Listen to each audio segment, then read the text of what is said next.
வணக்கம். நம்ம just cook சேனலை யூடியூப்பில் சப்ஸ்கிரைப் பண்ணியோ இல்லை ஃபேஸ்புக் பேஜை லைக் பண்ணியோ நீங்கள் ஃபாலோ பண்ணிக்கலாம். இந்த வீடியோவில் பெரியவங்கலேருந்து சின்னவங்க வரைக்கும் எல்லாருமே விரும்பி சாப்பிடக்கூடிய சிக்கன் 65 தான் எப்படி பண்ணுறதுன்னு நம்ம பார்க்க போகிறோம். இந்த சிக்கன் பீசஸ் வந்துட்டு வெளியில் நல்ல கிறிஸ்பியாகவும் உள்ளார சிக்கன் நல்ல சாஃப்டாகவும் இருக்கிற மாதிரி எப்படி நம்ம சிக்கன் 65 பண்ணுறதுன்னு பார்க்கலாம். நான் இன்றைக்கி 2 கிலோ போன்லெஸ் சிக்கன் எடுத்திருக்கேன். உங்களுக்கு தேவை மாதிரி எடுத்துக்கோங்க. இதில் தேவையான அளவு உப்பு சேர்த்துக்கலாம். இப்போ திட்டமாக சேர்த்துக்கலாம். மசாலாலாம் போட்டுட்டு டேஸ்ட் பார்த்துட்டு வேணால் இன்னும் கொஞ்சம் வேணாலும் சேர்த்துக்கலாம். 2 டீஸ்பூன் மஞ்சள் தூள் சேர்த்துருக்கேன். ஒரு கை அளவுக்கு இஞ்சி பூண்டு விழுது சேர்த்துக்கோங்க. இது கூடவே சில்லி பேஸ்ட்டு வந்துட்டு நான் அரைச்சி எடுத்து வச்சுருக்கேன். ஒரு 40 காஞ்ச மிளகாயை சுடு தண்ணியில் ஊற வச்சுட்டு அதே தண்ணியை யூஸ் பண்ணி நல்லா அரைச்சி இது கூட சேர்த்துருக்கேன். ஒரு கை அளவுக்கு கார்ன்ஃப்ளவர் சேர்த்துக்கலாம். ஒரு 2 கை அளவுக்கு அரிசி மாவு சேர்த்துருக்கேன். நல்லா கிறிஸ்பினஸ் கொடுக்கும் நம்ம அரிசி மாவு சேர்க்குறதுனால. இது கூடவே 2 டேபிள் ஸ்பூன் அளவுக்கு வினிகர் சேர்த்துருக்கேன். இதில் நல்ல ஒரு புளிப்புத்தன்மையும் இருக்கும். அது மட்டும் இல்லாமல் இதிலையே சிக்கன் ஊறும்போது சாப்பிடும்போது பயங்கர சாஃப்டாக நல்லாயிருக்கும் சாப்பிட்றதுக்கு.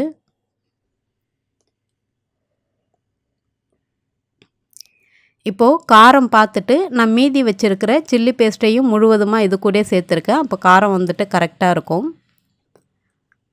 இது நல்லா கலந்துட்டு நான் வந்துட்டு கொஞ்சமாக ஃபுட் கலர் சேர்த்துருக்கேன். ரெட் கலர் ஃபுட் கலர் சேர்த்துருக்கேன். நீங்கள் தேவைப்பட்டால் சேர்த்துக்கோங்க, இல்லாட்டி வேண்டாம்.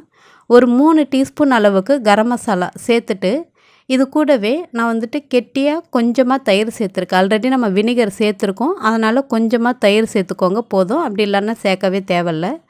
சிக்கன் சூடுன்றதுனால கொஞ்சமாக அதில் நம்ம தயிர் ஆட் பண்ணிக்கிறது நல்லது.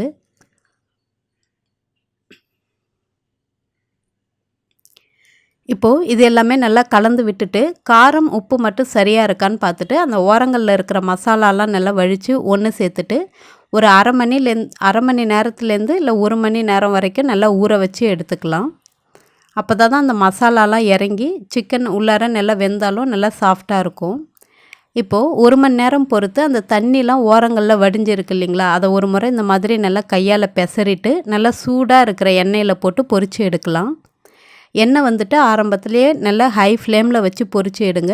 நம்ம இதில் சேர்த்துருக்கிற அந்த இஞ்சி பூண்டு விழுது கார்ன்ஃப்ளவர்லாம் வந்துட்டு பிசுபிசுப்பு தன்மை உடையது, கடாயில் போய் ஒட்ட ஆரம்பிச்சிடும். அதனால் ஃபஸ்ட்டு ஹை ஃப்ளேமில் வச்சுட்டு அப்புறம் 1 நிமிஷம் பொறுத்து மீடியம் ஃப்ளேமில் வச்சு நம்ம பொரிக்கலாம். இந்த மாதிரி நல்ல டார்க் ரெட் கலர் வர வரைக்கும் நம்ம பொரித்து எடுத்துக்கலாம். அப்படி இல்லை அப்படின்னா நீங்கள் ஃபுட் கலர் சேர்க்கலை அப்படின்னா அந்த பீசஸ் வந்துட்டு நல்லா கிறிஸ்பியாக இருக்கணும். அந்த அளவுக்கு பொரிச்சிக்கலாம்.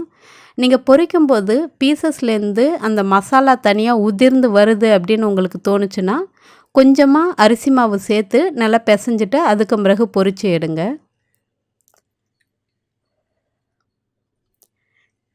இப்போது கடைசி பேட்ச் நான் பொரிக்க போகிறேன். இந்த கடைசி பேட்ச் பொரிக்கும்போது ஒரு கொத்து அளவுக்கு நான் வந்து கருவேப்பிலையை அதே எண்ணெயிலே சேர்த்துட்டு அந்த சிக்கனோடவே சேர்த்து பொரித்து எடுத்துடலாம். நல்லா கிறிஸ்பியாகவும் இருக்கும், சாப்பிட்றதுக்கு நல்லா கலர்ஃபுல்லாகவும் இருக்கும்.